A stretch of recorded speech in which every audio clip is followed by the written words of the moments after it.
December 14th, 1942, Krakow, Poland, 4:37 a.m. The coal dust clung to everything, the walls, the ground, the air itself. It settled into Piotr Kołodziejczyk's lungs with every breath, black particles mixing with the frost that hung inside the rail yard depot like a thin, cold fog. His hands shook as he gripped the metal handle of the coal wagon door, not from the bitter wind that sliced through the open yard, but from what he was about to do. Piotr was 53 years old, a locomotive conductor who had spent 30 years carrying freight across occupied Poland. His uniform hung looser now than it had 2 years ago. Hunger had carved him down to sinew and bone. In the darkness before dawn he could hear them, the muffled sounds of breathing inside the wagon, a child's cough quickly stifled, a mother's whispered plea for silence, families pressed together inside the belly of an empty coal car, hiding where no human should ever have to hide. He closed the heavy door slowly, metal scraping against metal, and locked it from the outside. Then he climbed into the locomotive cabin, alone, and pulled the throttle forward. The train lurched, wheels grinding against frozen rails, dragging its cargo of invisible souls toward a border Piotr had crossed 1,000 times before, but never like this. If they were discovered, the families would be shot on the spot, and Piotr would hang from the nearest post, his body left as a warning to anyone else foolish enough to believe a single man with no weapons, no rank, and no protection could stand between the innocent and the abyss.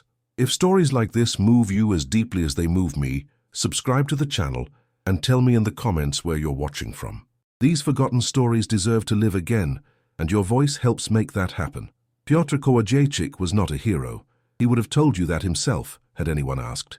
Before the war, he was simply a man who woke before sunrise, put on his conductor's cap, and drove freight trains through the valleys and industrial heartlands of southern Poland. He lived in a small apartment in Krakow with his wife Anna, a schoolteacher whose students adored her, and their daughter Zofia, who was 17 and dreamed of studying medicine in Warsaw. They lived modestly, but with dignity. On Sundays, the family walked to the market square, where Anna bought fresh bread and Zofia marveled at the bookshop windows. Piotr smoked his pipe on the balcony in the evenings, watching the city settle into quietness. His life had rhythm, purpose, and peace. He knew every curve of the rail line between Krakow and Katowice, every signal, every tunnel, every coal depot along the way. His colleagues respected him. The supervisors trusted him. He was never late, never questioned orders, never caused trouble. And then in September 1939, the war came.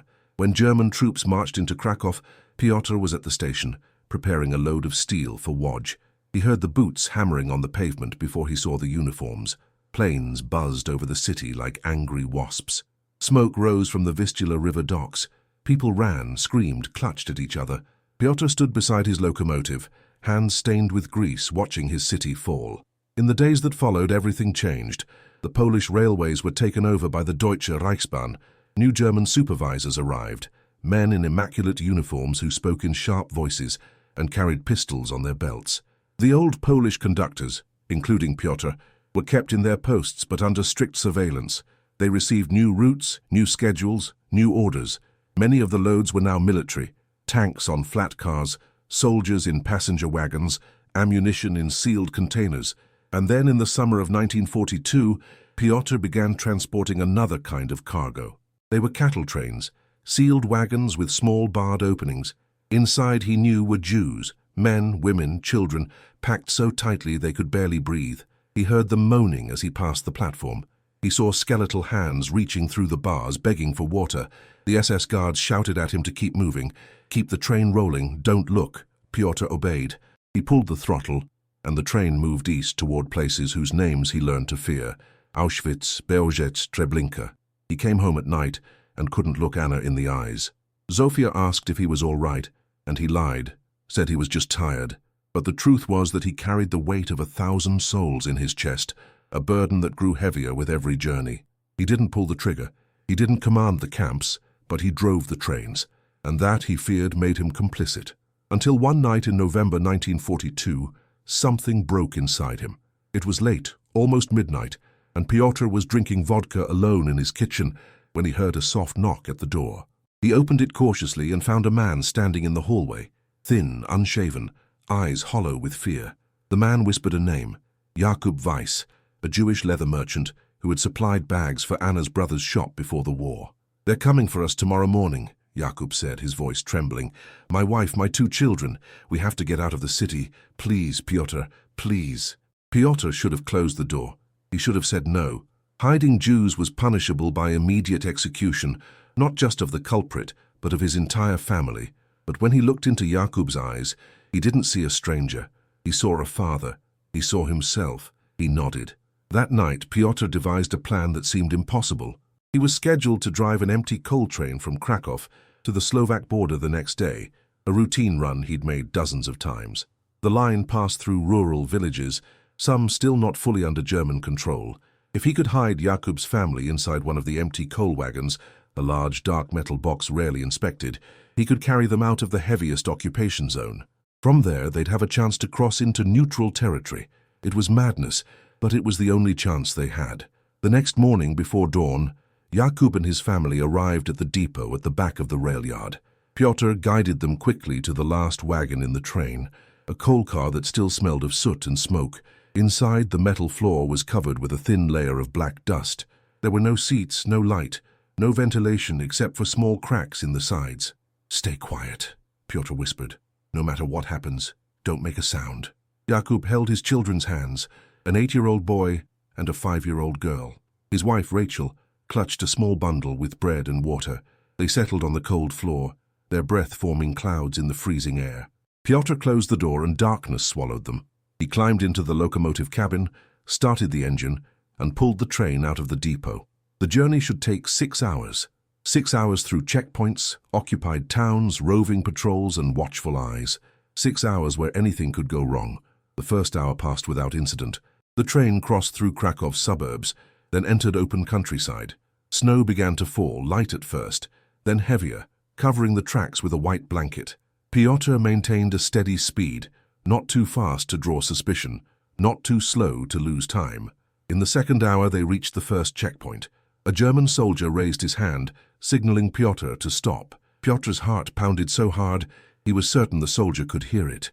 The train slowed, hissing to a halt. The soldier climbed onto the platform beside the cabin, his rifle swinging on his shoulder. "Where are you going?" the soldier demanded in broken German. "Coal depot in Žilina," Piotr replied, keeping his voice steady. "Empty wagons for loading." The soldier looked at the train behind the locomotive. There were 12 coal wagons, all seemingly empty. He frowned. "Open the last wagon." Piotr's blood froze. "Sir? I said open the last wagon. Now." Piotr climbed down from the cabin, his legs nearly buckling beneath him. He walked along the side of the train, the soldier behind him, until they reached the last wagon. His hands trembled as he turned the latch. The door creaked open.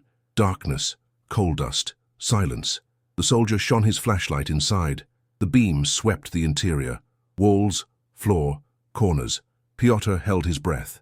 If the soldier stepped inside, if he looked closely, he would see them. 4 shapes crouched in the far corner, motionless as statues covered with a tarp Piotr had thrown over them at the last second. The soldier hesitated. Then, from the field beside the tracks, another soldier shouted, "Klaus, come here! We found something!" The soldier called Klaus turned his head. He looked back at the wagon, then back at his companion. He spat on the ground. "Get moving," he muttered to Piotr, slamming the door shut. Piotr locked it again, climbed back into the cabin, and pulled the train forward. His hands still shook. Sweat ran down his back, despite the freezing cold. They had survived the first checkpoint. There were still 3 ahead. As the train pushed south, Piotr prayed, not to God, because he wasn't sure he believed anymore, but to whatever force in the universe still cared about the innocent. He thought of Anna and Zofia, waiting for him at home. He thought of what would happen to them if he was caught. He thought of the hundreds of other families he had transported to their deaths, families he hadn't saved. Maybe this was the one act of redemption left to him. The second checkpoint waved them through quickly. The third didn't even stop them. But at the fourth, something went terribly wrong. It was almost 4 in the afternoon when they arrived at the station in Chadka, a town near the Slovak border. Piotr intended to pass straight through, but an SS officer was waiting on the platform, a tall man with a scar on his face and eyes like glass. "Stop the train," he ordered. Piotr obeyed. The officer climbed into the cabin, bringing with him the smell of tobacco and leather. "Documents," he demanded. Piotr handed over his papers. The officer examined them slowly, too slowly. Then he looked at Piotr. "You're carrying coal?" "Empty wagons, sir, going to Žilina for loading. Empty wagons." The officer repeated the words as if tasting them. "Then you won't mind if I inspect them?" He climbed down from the cabin before Pyotr could respond. Pyotr followed him, panic rising in his throat. The officer walked along the train, tapping each wagon with his baton. The sound echoed like gunshots. He stopped at the last wagon. "Open it." Pyotr unlocked the door. It swung wide. The officer leaned inside, shining his flashlight. The beam cut through the darkness. And then, from the tarp in the corner, came a sound. A small muffled whimper. The boy. He couldn't hold it in. The officer froze. Pyotr felt the world collapsing around him. It was over. Everything was over. But then, miraculously, another sound cut through the air. The high, sharp whistle of a train approaching on the adjacent track. The officer turned his head, distracted. He looked back at the wagon, then at Pyotr. "You have rats in this wagon," he said coldly. "Yes, sir," Pyotr whispered. "Rats." The officer slammed the door shut. "Exterminate them before you load." "It's disgusting." He stepped off the train and waved Pyotr forward. Pyotr didn't wait. He ran back to the cabin, pulled the throttle, and drove the train away from the station as fast as he dared. His hands trembled so violently he could barely hold the controls. 15 kilometers later, he stopped the train on a deserted stretch of track surrounded by dense forest. He ran to the last wagon and opened the door. Jakub and his family were huddled together, Rachel holding her children against her, tears streaming down their faces. The boy was sobbing silently. "I'm sorry," the boy whispered. "I'm sorry, I'm sorry, I'm sorry." Pyotr helped them down from the wagon. They stood on the tracks, staggering, gasping, alive. "There's a village 2 kilometers west," Pyotr said, pointing through the trees. "Ask for a man named Marco. Tell him I sent you. He'll hide you until you can cross." Jakub grabbed Pyotr's hands. "How can we thank you?" "Live," Pyotr said simply. "Just live." He watched them disappear into the forest, 4 shadows swallowed by the falling snow. Then he returned to his train and drove back to Krakow alone. That was the first time, but it wasn't the last. Over the following months, Pyotr repeated the operation 12 times. He smuggled families, individuals, children, anyone who needed a desperate escape. He used different wagons, different routes, different cover stories.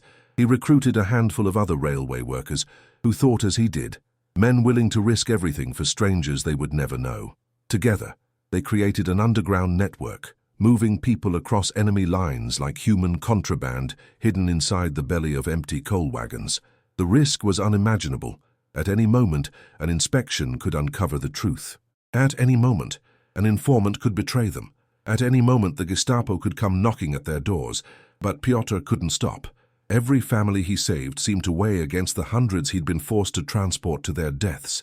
It wasn't redemption, he knew that. Nothing could erase what he'd been part of, but it was something. It was resistance. It was humanity. And then in March 1943, his name appeared on a list. The Gestapo had infiltrated the resistance network. Someone had talked. Names were given.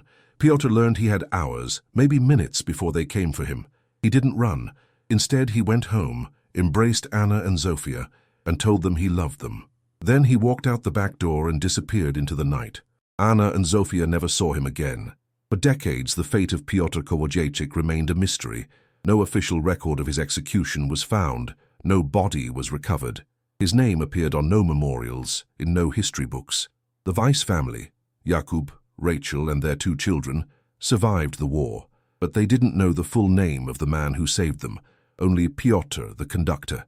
The story might have died there, buried under decades of silence and forgetting, but in 1998, an archivist named Tomasz Kowalski was cataloguing war documents at the Polish National Archive in Krakow when he stumbled upon a small leather diary, yellowed with age and stained with dirt.